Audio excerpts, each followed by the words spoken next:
Hello.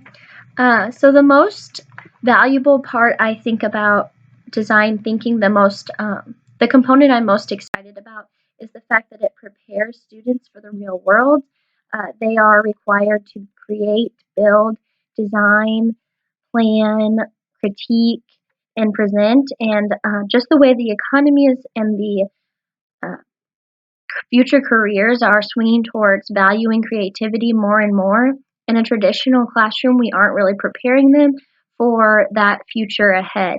Design thinking really prepares the students to be successful in their future careers. I think that's its strongest component and something I'm most excited about because I really want my students to be prepared, ready for their future careers in the real world. And I feel design thinking promotes that creativity, that design, all those components will help them in their futures ahead and not impair them. The traditional method um, doesn't really help the students succeed in the way that the world is moving right now currently. So that's the part I'm most excited about.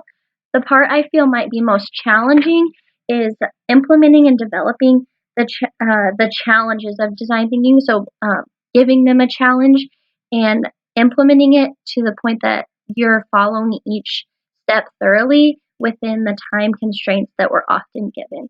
So many times in the real world classroom, we have schedule changes. We have to hit standards by a certain time period, or something in the day just doesn't go quite how it's supposed to, and we don't meet the time that it takes for the patients, the wait time for implementing design thinking. I think that also a challenge might be in, as an educator, practicing and developing those challenges so that they meet the needs of the students and meet those curricular objectives.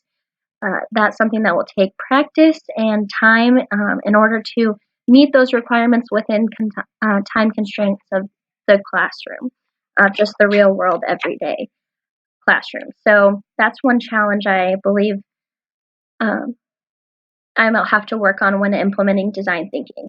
So one idea that I had was assigning students a specific atom on the periodic table and requiring them to build a model of that atom.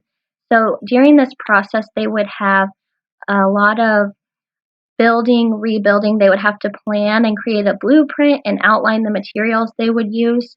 In addition to that, they would present to their peers, accept critiques, and go through a series of revisions. Basically, follow the whole steps of design thinking to build a final product that is a model of a specific atom. So during this process, I think it would be really valuable because they would learn the size, charge, location of subatomic particles more than they would from a textbook, from a reading, because they would have to actually build the model, an accurate model of a specific atom.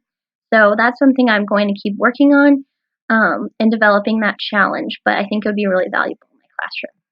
Thank you for listening.